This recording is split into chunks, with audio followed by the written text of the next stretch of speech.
Okay, step 3 is we actually just follow the segmentation process in the same order as it is introduced in chapter 4 of your textbook. So then we have to think about what kind of data or differences are needed for each type. Now the first one they introduce is your demographics. This is where you just identify your most likely customer or customers on the basis of income, age, gender, ethnic group or race, the education. Those simple things, those simple elements and characteristics that are typically applied at the beginning of any survey. Let's narrow it down by these elements. And then you have your psychographics. This is really the lifestyles, okay? And they talk about the AIO. You will hear this and see this much more often.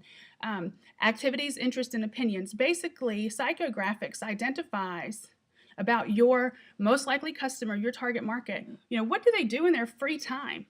What do they do? What's their lifestyle? How do they spend their free time? How do they spend their time in general? That's your psychographics.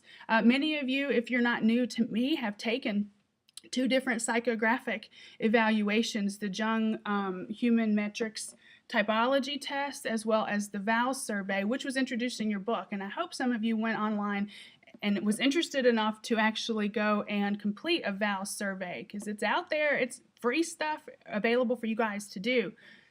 The third way to segment a group of people is what they call geographics or geo-targeting, really just looking at the physical location. You can be as specific as a zip code, as broad as a continent, okay? But it ranges all the way, or even as broad as a hemisphere, so to speak. And then they talk about your geodemographics, and this is where you combine the knowledge of what you know about your geographics, your demographics, and your psychographics, and combine them together. Think about a teenager in South Georgia and the things that they do, how they spend their free time is much different than a teenager in Salt Lake City, Utah, or Denver, Colorado, where they can go skiing, which is still much different than what they do in Chicago, which is still much different than what they do in New York, or the same teenage group in Los Angeles or Miami, okay? That all matters. Your location really matters. Your location paired with your actual age or your basic demographic, it makes a difference. What is around you and available to do, that makes a difference. And then they talk about segmentation by benefit and usage. When you talk about the benefits, this is really looking at the advantage that a customer receives from using the product or the service. So instead of looking at a customer or a target market characteristic, you are looking at the advantages that the product or the service offers to that customer. And then usage. How is it used? How does your basic target market member use it? How often do they use it? How much money do they spend when they buy it?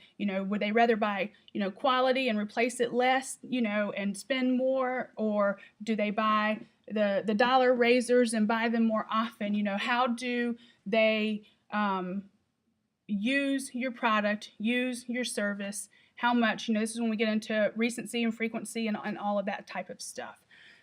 So you have to understand the process and the availabilities of the different types of characteristics and groups of how you can actually segment your market before you can move even further. You have to understand each of these before you can start applying them to your product or your service.